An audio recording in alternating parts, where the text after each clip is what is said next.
नमस्कार दोस्तों, जैसा कि देखिए क्लास 10 का जो सिलेबस कम हो गया है, आपको सभी को लोग पता चल गया होगा। लेकिन जो क्लास 10 का जो मैथमेटिक्स और क्या साइंस था वो इंग्लिश मीडियम में बताया गया है। जो सिलेबस उन्होंने कम किया, लेकिन जो हिंदी मीडियम वाले लोग हैं उनको बहुत दिक्कत आ रही है। तो आज हम क्या बात करेंगे मैथमेटिक्स की, आपको हिंदी मीडियम में बताएंगे कि आपको 2021 के लिए जो पेपर देने जाना है मैथमेटिक्स में क्या क्या पढ़ना और क्या नहीं पढ़ना है। मतलब कि जो 2000 आपको 21 में जो लोग पेपर देंगे क्लास 10 का, क्या कुछ कम किया गया है वो पूरा मैं आपको डिटेल में बताऊंगा, ठीक है। क्योंकि मैं अगर आपको यहाँ से समझाऊंगा तो मेरे ख्याल से थोड़ा बहुत आपको कम समझ में आए, इसलिए मैं आपको बुक से ही समझाऊंगा, क्योंकि आप वहाँ से टिक भी कर सकते हैं कि क्या क्या कुछ कम किया गया है, ठीक है। तो चलिए, बस आपको समझना है, और कुछ ज़्यादा वैसे कम नहीं किया है, थोड़े बहुत टॉपिक कम किए हैं लेकिन फिर भी काफ़ी है आपके लिए, ठीक है। चलिए देख लेते हैं।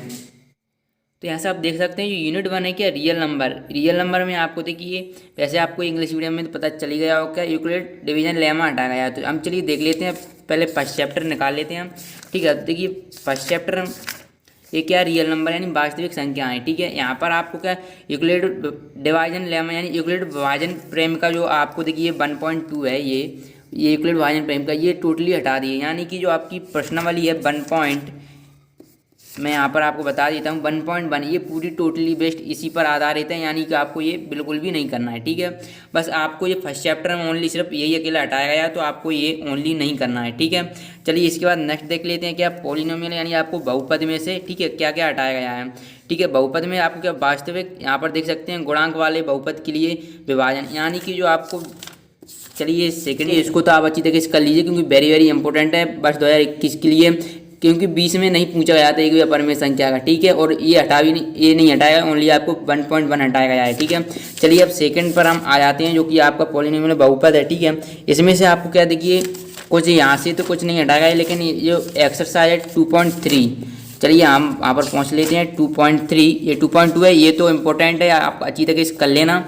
2.3 देख लेते हैं, जो कि आपको ये यही बोल रहा है कि आपको गुणांक वाले विभाजन यानी जो भाग देने वाले रहते हैं ना, ये आपको 2.3 टोटली हटा दिया गया है, तो ये आपको नहीं करना है। वैसे इसमें से इंपॉर्टेंट क्वेश्चन थे जो कि हमेशा पूछा जाता है, ये एग्जाम्पल तो वेरी वेरी मोस्ट इंपॉर्टेंट था ये, लेकिन अब ये हटा दिया गया तो इसको आपको करने की ज़रूरत नहीं है, ठीक है। ये तो आपका यूनिट 3 में पॉलिनोमियल हो गया। अब इसके बाद नेक्स्ट देख लेते हैं क्या, दो चर में रैखिक समीकरणों की जोड़, इसमें क्या ओनली आपको वज्रगुणन विधि हटाई है। चलिए यूनिट 3 पर पहुंचते हैं, तो वज्रगुणन विधि कहाँ पर है पहले वो देख लेते हैं, ठीक है। विलोपन विधि, चलिए ये है आपकी वज्रगुणन विधि, ठीक है। ये आपके ओनली क्या आपको जो पेपर में जो पूछा जाएगा क्या, वज्रगुणन विधि, ठीक है। तो आपको वो सवाल दे सकता है वज्रगुणन विधि का, लेकिन आपको ये बोल सकता है कि आप इसको विलोपन विधि से हल कीजिए। बस आपको क्या वज्रगुणन विधि पेपर में नहीं पूछा जाएगा, सवाल वज्रगुणन विधि का हो सकता है, जैसे इस एक्सरसाइज की है, लेकिन आपको ये करना ही नहीं है। लेकिन बट फिर भी ये सवाल, क्योंकि ये 3.5 में आप देख सकते हैं कि आपको वज्रगुणन विधि से भी याद करने को बोल रहा है, कोई से भी हल कर सकते हैं किसी विधि से, कोई इसमें शर्त नहीं दी है, ठीक है। तो इसको आप आसान अच्छी तरीके से कर लीजिएगा, लेकिन आपको क्या वज्रगुणन विधि से करना ही नहीं है सवाल, ठीक है, क्योंकि वो लंबी चौड़ी प्रोसेस रहती है, आपको विलोपन विधि अच्छी तरीके से कर लेना, ठीक है। इसके बाद अब क्या है देखिए, द्विघात समीकरण, ठीक है। द्विघात समीकरण में क्या है, चलिए हम देख लेते हैं। द्विघात समीकरण पहले निकाल लेते हैं। द्विघात समीकरण वैसे कुछ ज़्यादा कुछ हटाएंगे नहीं गाइस, जो आपको, चलिए पहले 4 यूनिट निकाल लेते हैं। वैसे इसमें कुछ ज़्यादा हटाए नहीं कि जैसे कि मान लीजिए बहुत से लंबे चौड़े क्वेश्चन हैं जो भाषा वाले रहते हैं, वो ये अधिकतर हटाए गए हैं। ये आपको बिल्कुल, ये आपको करना ही है, क्या उदाहरण दिया है बिल्कुल सिंपल भाषा में, वो तो आपको करना ही करना है। जैसे कि मान लीजिए, ये तो वेरी वेरी इंपॉर्टेंट है, ये देखिए टोटली अगर आपको बहुत लंबी चौड़ी भाषा दी हो और उसकी फिर आपको क्या इक्वेशन निकालना हो, फिर वहाँ से आपको एक्स और एक्स की वैल्यू निकालना, वो आपको हटाया गया है। जैसे कि मैं आपको यहाँ पर बता देता हूँ, जैसे एग्जाम्पल नंबर 15 है, ठीक है। क्या काफ़ी लंबा चौड़ा एक मोटर जिसकी स्थिति जल में इस प्रकार से, जैसे कुछ ये क्वेश्चन आप यहाँ पर भी देख सकते हैं, ठीक है। एक क्लास में सैपाली, पहले क्या आपको इनको इक्वेशन बनाना पड़ेगा, फिर इसको सॉल्व करेंगे, पहले इक्वेशन से आप द्विघात समीकरण बनाएंगे, फिर सॉल्व करेंगे, फिर एक्स की वैल्यू, तो ये आपको ये नहीं पूछे जाएंगे, ठीक है। तो ये तो आपका यूनिट जो कि 4 चैप्टर था उसकी है। अब चलिए देख लेते हैं जो कि यूनिट 5 है आपका, तो यूनिट 5 है आपका एपी, जो कि समांतर श्रेणी है, चलिए वो निकाल लेते हैं समांतर श्रेणी, ठीक है। इसमें से वैसे कुछ ज़्यादा कुछ निकाला नहीं, वो हटाया नहीं गया है। इसमें से लास्ट में कुछ देख लेते हैं हम, लास्ट में आपको क्या है, कुछ इस प्रकार से क्वेश्चन है, जैसे रामकलिनी के ये आपको जो लंबे चौड़े क्वेश्चन है वही हटाए गए हैं। जैसे एक्सल इसके वैसे मेन बात की जाए तो ये हटाए गए हैं आपके यहाँ से 17वां क्वेश्चन हटाया गया, 18वां, 19वां, 20वां। ठीक है, ये वैसे भी कुछ लोग करते नहीं है, लेकिन ये क्वेश्चन टोटली हटा दिया क्योंकि ये बहुत सारे लंबे चौड़े हैं, वैसे भी अधिकतर तो करते ही नहीं होंगे। ठीक है, चलिए ये आपके थे 5th यूनिट का। ठीक है, चलिए अब इसके बाद नेक्स्ट देख लेते हैं। तो नेक्स्ट आपका क्या 7 यूनिट है, इसके बाद फिर मैं आपको 6th चैप्टर वही बताऊंगा। पहले क्या 7 है, क्या निर्देशांक ज्यामिति। तो निर्देशांक ज्यामिति आप देख सकते हैं, इसमें से क्या आपको त्रिभुज का क्षेत्रफल हटाया गया है। ठीक है, त्रिभुज का क्षेत्रफल तो ये जो कि 7.3 में है, आपको 7.1 अच्छी तरीके से करना है, 7.2 भी अच्छी तरीके से करना है।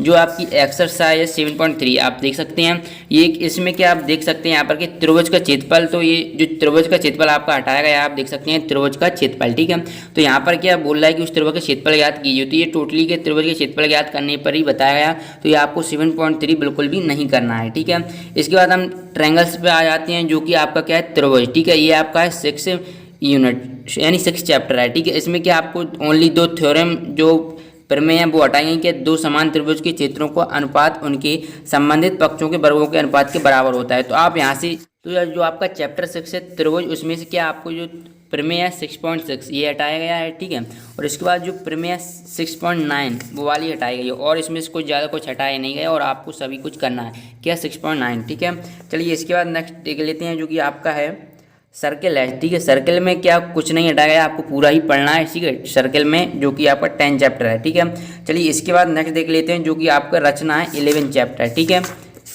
7 आपका हो चुका है, अब 8, 9 आपको बाद में बताएंगे, पहले हम बात कर लेते हैं जो कि आपकी रचना में से दिए हुए हैं। ठीक है, 8, 9 पर भी हम बाद में आएंगे।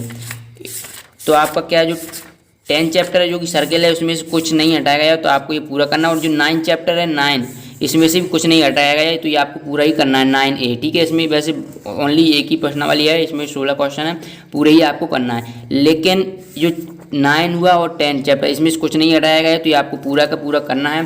बट जो आपका 11 है क्या रचना वाला चैप्टर है, उसमें से मैं आपको बता देता हूँ क्या कुछ हटाया गया है।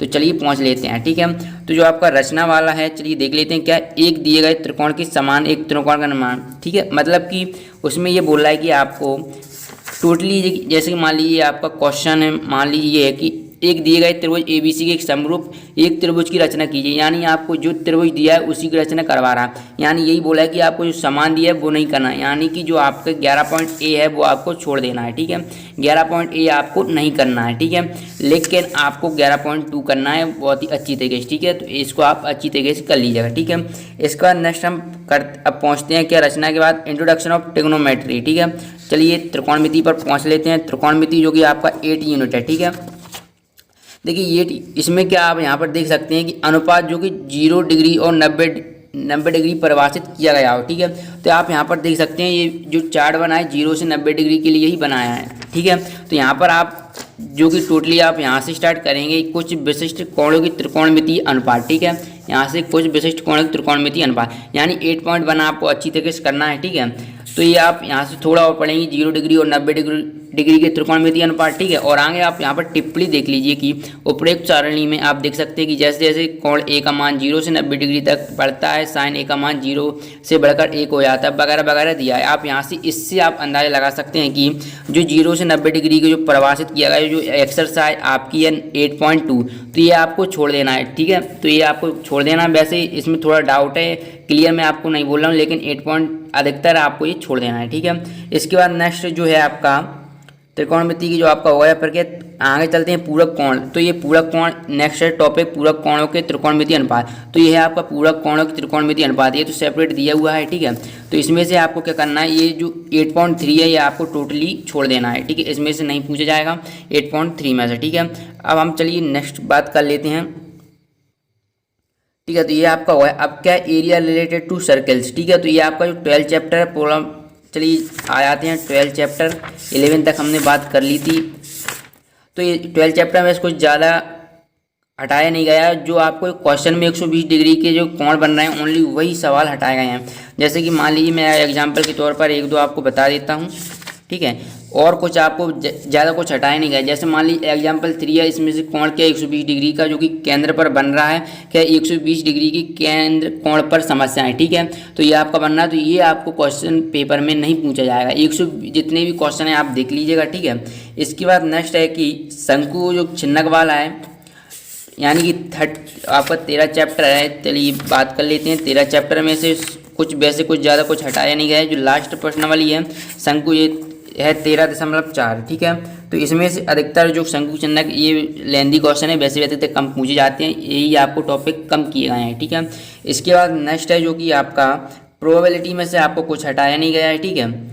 और चलिए बात कर लेते हैं जो कि आपका, तो नेक्स्ट है आपका सांख्यिकी यूनिट जो कि 14 है। वैसे प्रोबेबिलिटी में से आपको कुछ हटाया नहीं गया। इसमें से आपको ओनली क्या जो आपकी पग विचलन विधि पर आधारित माध्य करने के जो सवाल थे वो हटाया गया। तो आप देख लीजिएगा, जो भी आपको पग विचलन विधि है वो आप छोड़ सकते हैं, ठीक है। जैसे कल्पित माध्य विधि ये आपको करना है, इसमें से पूछ सकता है, ठीक है।